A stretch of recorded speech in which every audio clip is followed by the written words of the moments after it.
بسم اللہ الرحمن الرحیم. ہم جانتے ہیں وکالہ یعنی کسی کو اپنا وکیل بنانا، اس کو ہی وکیل کہتے ہیں. کسی کو اپنا وکیل بنانا یا کسی کے سپرد کرنا، نائب بنانا. جو شخص ایسا شخص جس کا تصرف کرنا صحیح ہے تو وہ اپنا نائب بنا سکتا ہے ان چیزوں میں جس میں نیابت جائز ہوتی ہے.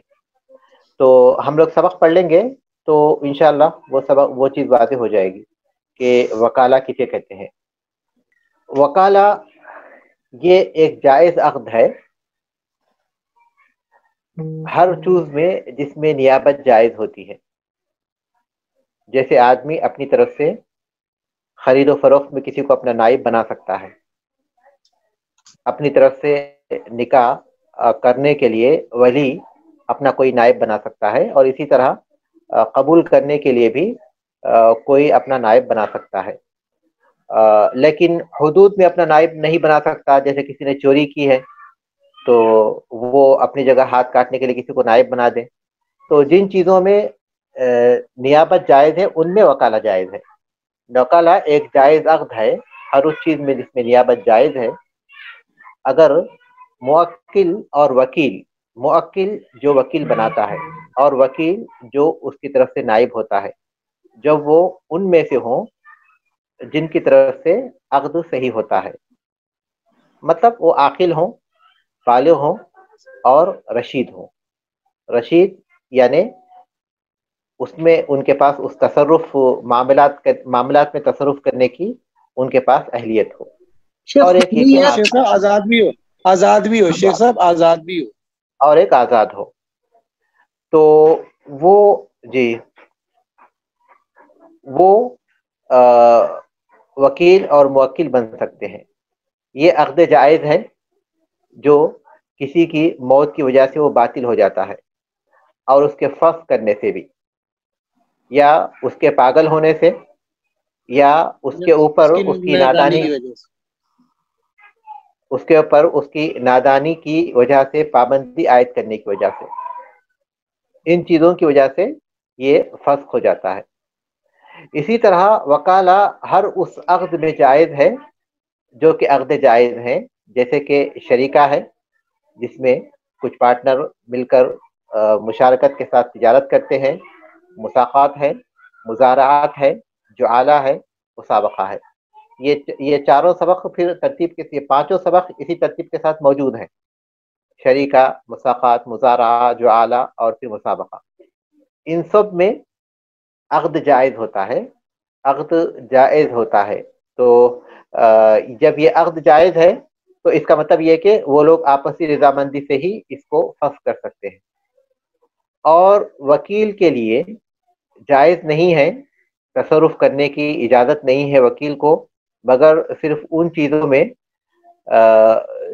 جس کی لفظی طور پر اسے اجازت دی گئی ہو، یا عرف میں وہ چیز معلوم ہو. عرف میں وہ چیز معلوم ہو، انہی چیزوں میں وہ نیابت کر سکتا ہے. نائب بنا ہے تو وہ بولے گا کہ تم اس گاڑی کے بیچنے میں میرے نائب ہو. تو وہ اس میں نیابت کرے گا جس میں اس کے الفاظ ہیں، الفاظ کے ساتھ جو اس نے بتایا ہے. تو اسی طرح وہ ان چیزوں میں نیابت کرے گا جو عرف میں ہے. عرف میں جس ماحول میں یہ بات معروف ہے کہ وہ اس کی نیابت ان چیزوں میں کر سکتا ہے، تو وہ ان چیزوں میں نیابت کر سکتا ہے. اور وکیل کے لیے یہ جائز نہیں ہے کہ اپنی جگہ کسی اور کو مقرر کرے. نہ تو اس کے خریدنے کے لیے وکیل کے لیے جائز نہیں ہے کسی کو مقرر کرے، نہ تو اسے خریدنے کے لیے، مگر اپنے موکل کی اجازت سے. توکیل جس چیز میں ہوتی ہے اس میں اس کے لیے یہ طریقہ کار ہے، اور وکیل کے لیے یہ جائز، اور اس کے لیے کسی اور کو وکیل بنانا جائز نہیں ہے نا.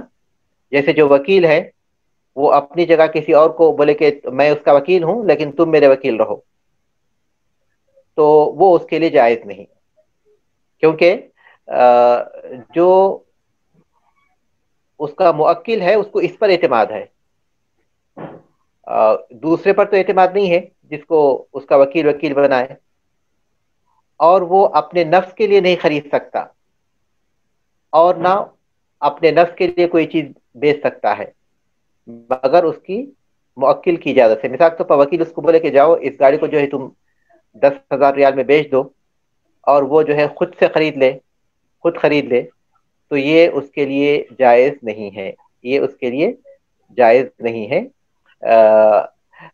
مگر موکل اجازت دے تو ایک الگ چیز ہے، لیکن ظاہر ہے کہ جب وہ اپنے نفس کے لیے اس میں تصرف کرے گا تو ہو سکتا ہے کہ اس میں جو اس کا موکل ہے اس کا نقصان ہو جائے، تو اس لیے اس کو جو ہے تصرف نہیں کرنا چاہیے۔ اور اگر وکیل کوئی ایسی چیز خریدے جس کی اس کے موکل نے اجازت نہیں دی تھی، لیکن خریدنے کے بعد موکل اس کی اجازت دے دے تو وہ جائز ہو جائے گا، ورنہ جس نے خریدا ہے اسی پر وہ بے لازم ہوگی، یعنی وہ جو وکیل ہے وہی خریدنے کے برابر ہو جائے گا۔ وکیل امانت دار ہوتا ہے، اس پر کوئی ضمانت نہیں ہوتی اس چیز میں جو کہ تلف ہو جائے، ضائع ہو جائے، اگر اس کی طرف سے کوئی کوتاہی نہیں ہوئی ہے۔ امین جس کے پاس ہم کوئی چیز امانت کے طور پر رکھتے ہیں، یا پھر وکیل جو ہمارے کچھ کاموں کا وکیل ہوتا ہے تو امانت دار ہے، وہ اس کو امین کہتے ہیں۔ ان دونوں کا حکم یہی ہے کہ جن چیزوں کی ذمہ داری ان کے سپرد کی گئی ہے ان میں اگر ان سے کوتاہی نہیں ہوئی ہے تو وہ اس چیز کے ضامن نہیں ہوتے اگر وہ چیز تلف ہو جائے۔ اور رد کرنے میں اسی کے قول کو مانا جائے گا، جیسے کہ وکیل بولے کہ یہ گاڑی میں جو لیا تھا، موکل پوچھے کہ وہ گاڑی کہاں ہے، وکیل کہے کہ میں نے تو آپ کو لوٹا دیا تھا، تو وکیل کے قول کو مانا جائے گا۔ اور تلف کے سلسلے میں بھی یہ چیز جو ہے تلف کتنی ہوئی ہے نہیں ہوئی ہے، اور پھر اسی طرح کوتاہی کی نفی کرنے کے سلسلے میں موکل کہے کہ تم نے کوتاہی کی ہے اس لیے میرا وہ جانور مر گیا جو میں نے تمہارے پاس دیا تھا، لیکن وہ کہے کہ میں نے کوئی کوتاہی نہیں کی، تو ایسی صورت میں وکیل کی بات ہی مانی جائے گی، الا کہ کچھ قرائن ہوں، کچھ ایسی ظاہری باتیں ہوں جو دلالت کرتی ہوں کہ وکیل جھوٹ بول رہا ہے، تو ایک الگ چیز ہے، ورنہ عام حکم یہی ہے۔ اور اگر وکیل اس کا قرض اس کے پیسوں میں سے ادا کر دے، موکل کے پیسوں میں سے بغیر کسی دلیل کے، کوئی بولے کہ آپ کا جو موکل ہے وہ میرا مقروض ہے اور اس نے مجھے اتنے پیسے دینے ہیں، اور یہ وکیل کیا کرے بغیر کسی دلیل کے، بغیر کسی ثبوت کے اس کو وہ پیسے دے دے جبکہ وہ حقیقت نہیں تھی، تو اب ضامن ہو جائے گا وکیل کو وہ پیسے لوٹانے ہوں گے، الا یہ کہ موکل کی موجودگی میں وہ اس قرض کو ادا کرے، کیونکہ موکل کا موجود ہونا اور اس کا خاموش ہونا یہ اس بات کی دلیل ہے کہ وہ جو قرض کا دعویٰ کر رہا ہے وہ شخص اس کا دعویٰ صحیح ہے۔ اور توکیل معاوضے کے بدلے میں بھی جائز ہے اور بغیر معاوضے کے، کوئی اپنا وکیل بنائے اور وکیل کو اس کا معاوضہ دے، یا پھر وکیل بغیر معاوضے کے اس کے کام کرے، اس میں کوئی حرج نہیں ہے۔ اور اگر موکل یہ کہے کہ اس چیز کو تم 10 میں بیچ دو، 10 ریال 10 درہم جو بھی ہوں اس میں بیچ دو، لیکن اگر زیادہ میں تم بیچو گے تو تمہارے ہوں گے، تو اس وقت تو کوئی حرج نہیں ہے۔ اگر موکل اس کو جو ہے 15 میں بیچ دیتا ہے تو 10 تو وکیل اگر 15 میں بیچ دیتا ہے تو 10 تو جو ہے اس کے ہوں گے موکل کے، اور 5 یہ وکیل کے ہوں گے۔ یہ مختصر سا خلاصہ ہے اس سبق کا مختصر سا خلاصہ ہے، لیکن ہمارے پاس جو اس کی تفسیر جو ہم نے سبق کی تھی وہ کافی تفصیل سے کیا ہے، تو اگر آپ اس سبق کے مفہوم کو اچھی طرح سمجھ جائیں تو آپ آسانی کے ساتھ اس پورے سبق کو سمجھ سکتے ہیں۔ شیخ صاحب ایک سوال پوچھ لوں؟ جی، ابھی آپ نے کہا کہ جب وکیل اگر موکل کا قرض ادا کر دے بغیر کسی دلیل کے اور وہ بات صحیح نہ ہو تو وکیل ضامن ہوگا، اور اگر وہ بات صحیح ہو یعنی واقعی وہ مقروض ہو اس کا موکل اور پھر وکیل اس کا قرض ادا کر دے لیکن اس کی موکل نے اجازت نہیں دی تھی یا نہیں کہا تھا تو کیا پھر بھی وکیل ضامن ہوگا؟ عرف کے اعتبار سے اگر ہمارے عرف میں جی وکیل کا اس چیز میں تصرف کرنا صحیح ہے تو اس کا وہ تصرف صحیح ہوگا. وکیل ہمارے ماحول میں وکیل جو کام کرتا ہے اپنے موکل کی طرف سے جو کاموں کو انجام دیتا ہے تو جی ان کاموں میں یہ چیز بھی ہے کہ موکل کے قرضوں کو ادا کرتا ہے تو وہ صحیح ہے. لیکن بہرحال اگر دلیل ہے تو وہ ضامن تو نہیں ہے. دلیل ٹھیک ہے ہے تو وہ ضامن تو نہیں ہے کیونکہ اس نے دلیل کی بنیاد پر ہی وہ تصرف کیا ہے. ٹھیک ہے جزاک اللہ خیر. باب باب الشریکتی ہے شراکت کا ساجھے داری کا باب. شراکت کا باب یعنی کچھ شریک شیخ صاحب میرا بھی ایک سوال تھا. جی یہ کیونکہ باب الوکالہ کا آپ نے جو بتایا نا اس کی وجہ اس میں ہی میں پوچھنا چاہ رہا تھا. اب جیسے ہم لوگ کمپنی میں کام کرتے ہیں اور کمپنی میں سیلس مین ہے. سیلس تو کمپنی بولتی ہے بھائی یہ آپ کو 10,000 میں بیچنا ہے سامان. اگر ہم لوگ 12 ریال میں بیچ دیتے ہیں لیکن کمپنی تو ہم کو مطلب پروفٹ نہیں دیتی ہے نا. اگر سے ہم وہ سامنے والی پارٹی سے اگر سے 2 ریال زیادہ لے کے رکھ لیتے ہیں تو کیا یہ جائز ہے؟ ایک دیکھیے ایک چیز ہے وکیل اور ایک چیز ہے ملازم. اچھا وکیل میں ملازم میں فرق ہے. عام طور پر جو مثال جن کی طرف سے آپ پوچھ رہے ہیں وہ ملازم کی مثال پوچھ رہے ہیں. ہاں ملازم اس میں تصرف کرنے کا حق نہیں رکھتا. وکیل وہ شخص ہے جو اس کی طرف سے اس کا ملازم نہیں ہے وہ لیکن اس کی طرف سے وہ وکالت کر رہا ہے اور اس کے مالک نے اس کے جو موکل ہے اس نے اس کو صراحت کی ہے کہ جو اضافہ ہوگا وہ آپ لے سکتے ہیں. لیکن جہاں ملازم کسی کمپنی میں وہ ملازم ہوتا ہے تو وہ تنخواہ پر ملازم ہے. وہ جی اپنی جی تنخواہ کا حقدار ہے لیکن اس خرید و فروخت میں جو بھی فائدہ ہوتا ہے اس کا حق جو ہے اس کے مالک ہی کو ہے. اور اس کے مالک کی طرف سے اسے ایسی کسی تصرف کی اجازت نہیں ہے بلکہ وہ جو بھی فائدہ کم کرے گا یا فائدہ یا زیادہ کرے گا دونوں صورتوں میں وہ مالک ہی کا ہوگا. یہ ملازم ہے اور وہ وکیل ہے.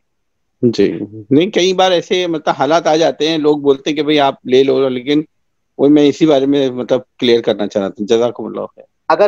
اگر جو ہے مالک اجازت دیتا ہے تو وہ لے سکتا ہے لیکن اگر مالک کی طرف سے اجازت نہیں ہے تو وہ مالک ہی کا ہے. حقیقت میں اس کو اس کی ذمہ داری ہے ملازم کی ذمہ داری ہے کہ اس سامان کو اچھی سے اچھی قیمت میں بیچے کیونکہ وہ اس کے پاس کام کر رہا ہے تو اس کے جی اخلاص کا سوال وہی ہے تو اس کا حقدار بھی وہی ہے.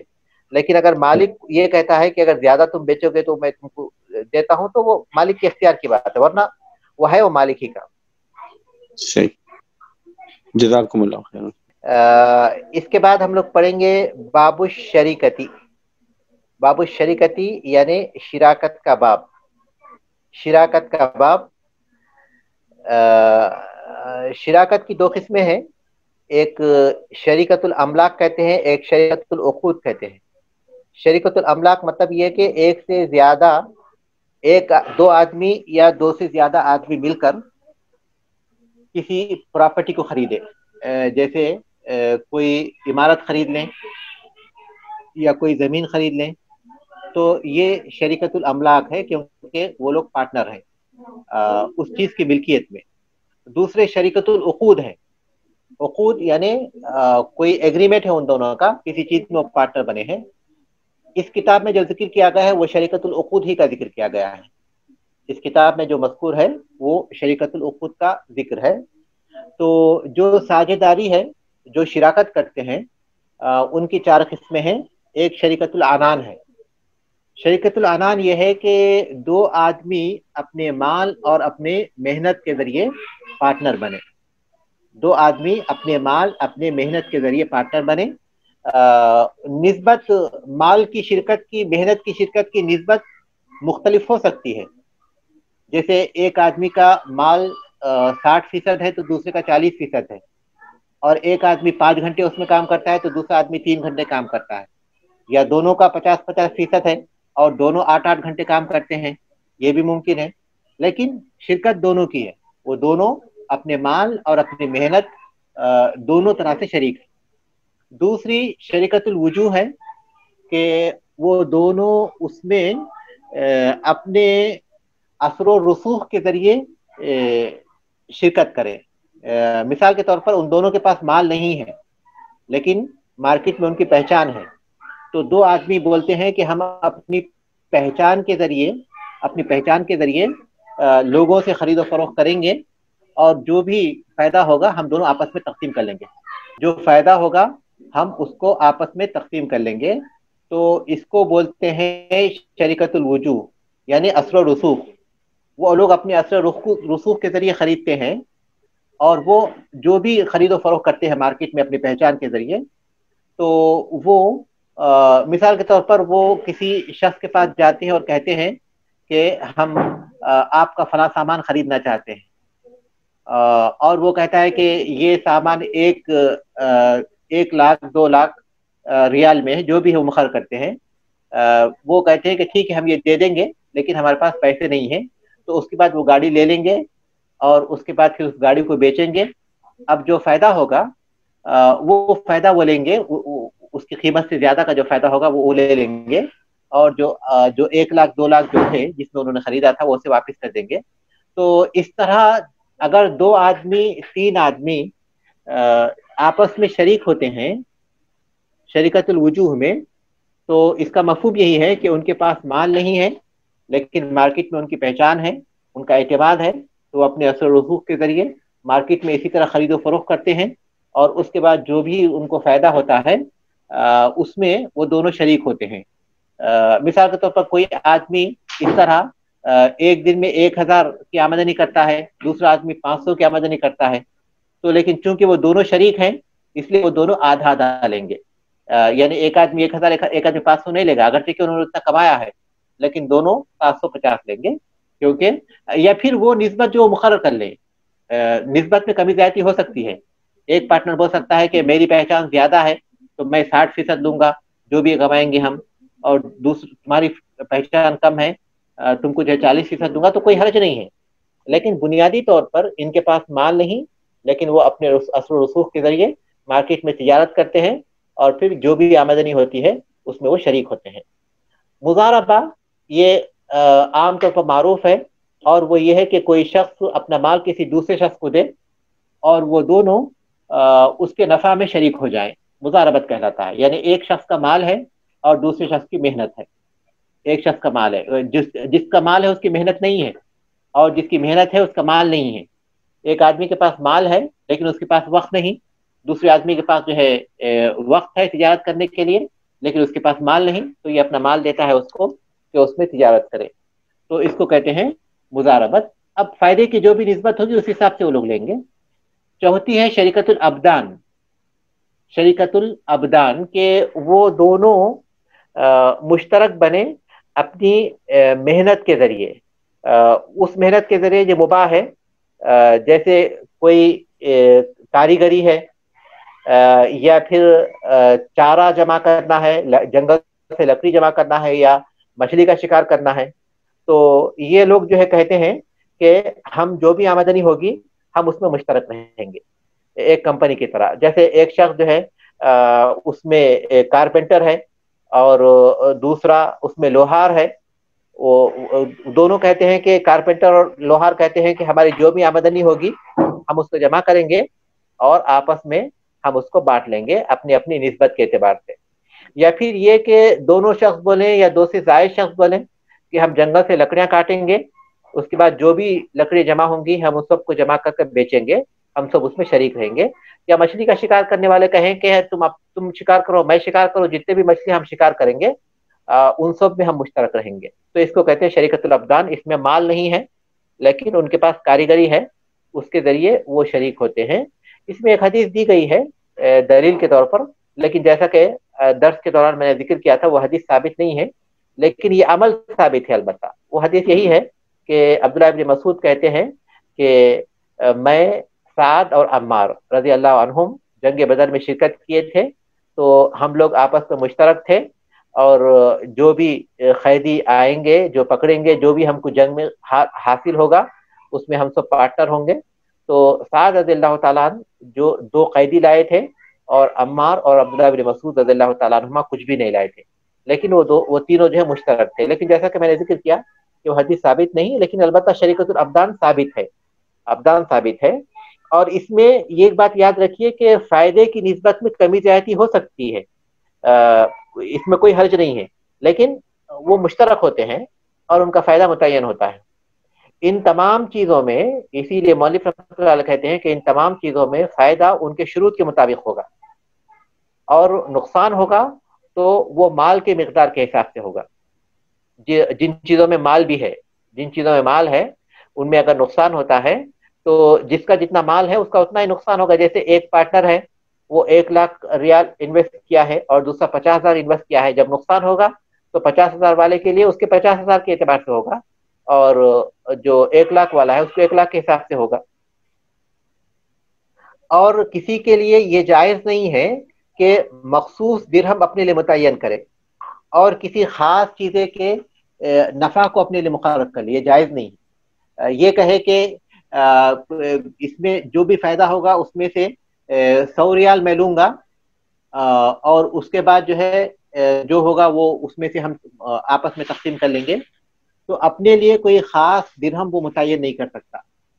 اور پھر یہ کہے کہ کوئی خاص چیز کا جو فائدہ ہے وہ مجھے ہوگا، یہ چیز بھی اس کے لیے جائز نہیں ہے۔ مثال کے طور پر وہ کہے کہ مچھلی کا ہم دونوں مل کر شکار کریں گے، لیکن فلاں جگہ کی جو مچھلیاں ہیں وہ صرف میری ہوں گی، اس میں تم شریک نہیں ہوگے، تو یہ نہیں ہو سکتا، یہ اصول کے خلاف ہے، کیونکہ ہو سکتا ہے کہ وہیں سے مچھلیاں ملیں، کہیں اور جگہ سے نہ ملیں، تو ان کو یہ جائز نہیں ہے کہ وہ اپنے لیے متعین درہم مقرر کریں یا پھر یہ کہ کسی خاص چیز کا نفع مقرر کریں، بلکہ یہ فائدہ جو ہے یہی ہوگا کہ جو بھی آمدنی ہوگی اس میں فائدہ ہوگا، نسبت میں کمی زیادتی ہو سکتی ہے۔ مساقات اور مزارات، اس کے بعد والا باب وہی ہے۔ مساقات اور مزارات میں بھی یہی حکم ہے کہ اپنے لیے کوئی خاص درہم اور اپنے لیے کوئی خاص مقام کا نفع متعین نہیں کر سکتا، اور نقصان فائدے کے اعتبار سے ہی ہوگا، فائدے کے اعتبار سے ہی نقصان ہوگا۔ یعنی کسی کا 60% فائدہ تھا، کسی کا 40% فائدہ تھا، جب اتنا فائدہ نہیں ہوگا تو ہر ایک کو اتنا ہی فائدہ ملے گا جتنی ان کی نسبت ہے، یعنی نسبت کم ہو جائے گی، فائدے کی نسبت بھی کم ہو جائے گی اگر نقصان ہوگا تو۔ اور ان میں سے کسی کو قرض کی بیع جائز نہیں ہے، قرض پر بیچنا، قرض کی بیع کرنا جائز نہیں ہے، کیونکہ دونوں ایک ایگریمنٹ میں ہیں، دو یا دو سے زیادہ جتنے بھی ہیں ان کا ایک ایگریمنٹ ہے، تو وہ اگر قرض پر بیچتے ہیں، جیسے کوئی ان کا ایک پارٹنر ہے، وہ اس کے پاس کوئی شخص آتا ہے، کہتا ہے کہ مجھے یہ گاڑی چاہیے اور یہ قرض پر چاہیے، میں بعد میں پھیروں گا، تو چونکہ وہ اس تجارت کا یا اس کمپنی کا اکیلا وہ مالک نہیں ہے، بلکہ اس کے کچھ پارٹنر ہیں یا کوئی اور پارٹنر ہے، تو اس لیے وہ ایسا تصرف نہیں کر سکتا۔ نقد بیچ سکتا ہے وہ، لیکن قرض پر نہیں بیچ سکتا جب تک کہ وہ اپنے پارٹنر سے اس کی اجازت نہیں لیتا۔ اور پھر کسی قسم کا کوئی فائدہ بھی بغیر دوسرے کی اجازت سے وہ نہیں لے سکتا، کیونکہ وہ آپس میں پارٹنر ہیں، تو اس لیے ایک دوسرے کے جو حقوق ہیں اس کی انہیں پابندی کرنی ضروری ہے۔ مساقات کہتے ہیں پانی دینا، مزارات کہتے ہیں کھیتی کرنا۔ اسی سے آپ سمجھ رہے ہوں گے کہ مساقات کا تعلق درختوں سے ہے، باغ سے ہے، اور مزارات کا تعلق کھیتوں سے ہے۔ مساقات کا تعلق باغ سے ہے جس میں درخت ہوتے ہیں، پھلوں کے درخت ہوتے ہیں، اور مزارات کا تعلق کھیتی سے ہے جس میں فصل ہوتی ہے۔ تو مساقات ہر اس درخت میں جائز ہے جس کے پھل ہوتے ہیں۔ ایک پھل کے ایک حصے کے بدلے میں جو دونوں میں مشترک ہو، معلوم ہو، یعنی مساقات جائز ہے۔ پہلی شرط یہ ہے کہ ایسے درختوں میں جس کے پھل ہوتے ہوں۔ دوسری شرط یہ ہے کہ اس میں جو فائدہ ہے وہ انہی پھلوں کا ایک حصہ ہوگا اور وہ متعین ہوگا، معروف ہوگا۔ مساقات یہ ہے کہ کوئی شخص اپنے باغ کے درخت یا اپنا باغ کسی شخص کو دے دے اور کہے کہ تم اس کی دیکھ بھال کرو، اور اس کے بعد جو فائدہ ہوگا دونوں متعین کریں کہ اس میں سے سلوس جو پھل ہیں وہ میرے ہوں گے اور 2 سلوس تمہارے ہوں گے، یا جو بھی وہ لوگ طے کریں آپس میں۔ تو مساقات یہ ہے کہ کوئی شخص اپنا باغ یا اپنے پھل والے درخت کسی شخص کو دے اور کہے کہ تم اس کی دیکھ بھال کرو، اس کی نگرانی کرو، اور پھر اس کے کام کاج جتنے بھی ہیں وہ مکمل کرو، اس میں سے جو پھل پیدا ہوں گے اس میں میرے اتنے ہوں گے، اتنے فیصد ہوں گے، اور تمہارے اتنے ہوں گے۔ اس کو مساقات کہتے ہیں۔ اور مزارت کہتے ہیں کہ کوئی شخص اپنے کھیت کسی شخص کے حوالے کرے تاکہ وہ اس میں فصل وغیرہ جو بھی ہے اس کی دیکھ بھال کرے، اور اس کے بعد جو فصل پیدا ہوگی اس میں سے اس کا اتنا حصہ ہوگا۔ تو یہ مساقات ہے۔ تو مساقات کے بارے میں کہتے ہیں کہ ہر وہ درخت جس میں پھل ہوں اس میں مساقات جائز ہے، پھلوں کے کچھ حصے کے بدلے میں، اور پھلوں کا وہ حصہ بالکل معروف و متعین ہو، جیسے کہ میں نے مثالیں دی ہیں۔ اور مزارت یہ زراعتی زمین میں جائز ہے، زراعت کے ایک حصے کے بدلے میں، زراعت کے ایک حصے کے بدلے میں۔ اب چاہے جو بیج ہیں وہ ان دونوں کی طرف سے ہوں یا ان میں سے کسی ایک کی طرف سے ہو۔ مثال کے طور پر جو شخص زراعت کے لیے اپنی زمین دے وہ بولے کہ میں تم کو بیج بھی دیتا ہوں، یا پھر یہ کہے کہ میں صرف زمین دے رہا ہوں، بیج تمہیں جو ہے ڈالنے ہوں گے، فائدے کی نسبت اس کے حساب سے کم زیادہ ہو جائے گی۔ جیسے کوئی شخص اپنا کھیت اور بیج دونوں بھی دے گا تو کہے گا کہ مجھے 60% یا 70% چاہیے، لیکن صرف اپنا کھیت دے گا اور اس سے کہے گا کہ تم اس میں بیج بھی ڈالو اور پھر اس کی دیکھ بھال بھی کر لو، تو ظاہر ہے کہ پھر اس صورت میں اس کا حصہ بڑھ جائے گا، اس کا کم ہو جائے گا۔ ابن عمر رضی اللہ تعالیٰ عنہ کا اس سلسلے میں یہ قول ہے کہ اللہ کے رسول صلی اللہ علیہ وسلم نے خیبر والوں سے مساقات کی تھی، مساقات اور مزارات کی تھی اس کھیتی کے اناج اور ان کے باغات کے پھل کے سلسلے میں، اور آپ نے اس شرط پر مساقات کی تھی کہ وہ اپنے مالوں سے اس میں کام کریں گے، اپنے مالوں کے ساتھ۔ یعنی اللہ کے رسول صلی اللہ علیہ وسلم نے خیبر فتح ہونے کے بعد یہودیوں کے حوالے کر دیے تھے اس مفتوحہ علاقے کے جو باغات تھے اور وہاں کے جو کھیت تھے، تو وہ لوگ کہنے لگے کہ ہم لوگ یہاں رہتے ہیں، آپ ہم سے جو ہے ہم اس میں کھیتی کریں گے اور ان باغوں کی رکھوالی کریں گے اور اس میں آپ اپنا حصہ متعین کر لیں۔ تو اللہ کے رسول صلی اللہ علیہ وسلم نے ان کے ساتھ مساقات اور مزارت کا معاہدہ کیا تھا، آدھے فصل اور آدھے پھلوں کے بدلے میں، آدھے فصل اور آدھے پھلوں کے بدلوں میں، اور اس میں جو خرچ تھا بیج کا وغیرہ وغیرہ کا وہ یہودیوں ہی کا تھا۔ اور پھر جب مساقات کا معاہدہ ہو جاتا ہے تو کام کرنے والا جو عامل ہے اس کے ذمے وہ سارے کام ہیں جو عادتاً اس کام کے لیے ہوتے ہیں، جیسے وہ اپنا کھیت دیتا ہے یا اپنے درخت دیتا ہے مساقات اور مزارات کے طور پر، تو جس کو دیا گیا ہے، جو وہاں کام کرنے والا عامل ہے، جو لیا ہوا ہے اس میں کام کرنے کے لیے، تو اس کو سارے کام کرنے ہوں گے، جیسے پانی ڈالنا، اس کی رکھوالی کرنا، کیڑے وغیرہ سے جو ہے ان کو محفوظ رکھنا، تو وہ سارے کام اسی کے ذمہ ہوں گے، کیونکہ اس کو فصل کی نگرانی کی ذمہ داری دی گئی ہے۔ وہ یہ نہیں کہہ سکتا کہ فلاں کام میں کروں گا لیکن فلاں کام نہیں کروں گا، اس کی گنجائش نہیں ہوگی۔ اور پھر اسی طرح مولوی رحمۃ اللہ علیہ کہتے ہیں کہ اگر کوئی شخص اپنا کوئی جانور کسی کو دے دیتا ہے کہ تم اس کے ذریعے کام کرو اس جانور پر، جیسے اپنا بیل دیتا ہے کہ اس کے ذریعے تم زمین میں ہل جوتو، یا پھر اپنا گھوڑا دیتا ہے کہ اس کے ذریعے تم لوگوں کو سواری کا کام کرو کہ لوگوں کو جو ہے لاؤ لے جاؤ، اور یہ کہے کہ جو بھی فائدہ ہوگا وہ میرے تمہارے درمیان ہوگا، تو مولوی رحمۃ اللہ علیہ کہتے ہیں کہ اسی مساقات اور مزارات پر قیاس کرتے ہوئے یہ چیز بھی جائز ہے۔ باب احیاء الموات، مردہ زمین کو زندہ کرنا، بنجر زمین کو آباد کرنے کا باب، بنجر زمین کو آزاد کرنے کا باب۔ موات کہتے ہیں وہ زمین وہ بنجر زمین ہے جس کا کوئی مالک نہیں ہوتا، وہ زمین جو شہروں کے قریوں کے باہر ہوتی ہے،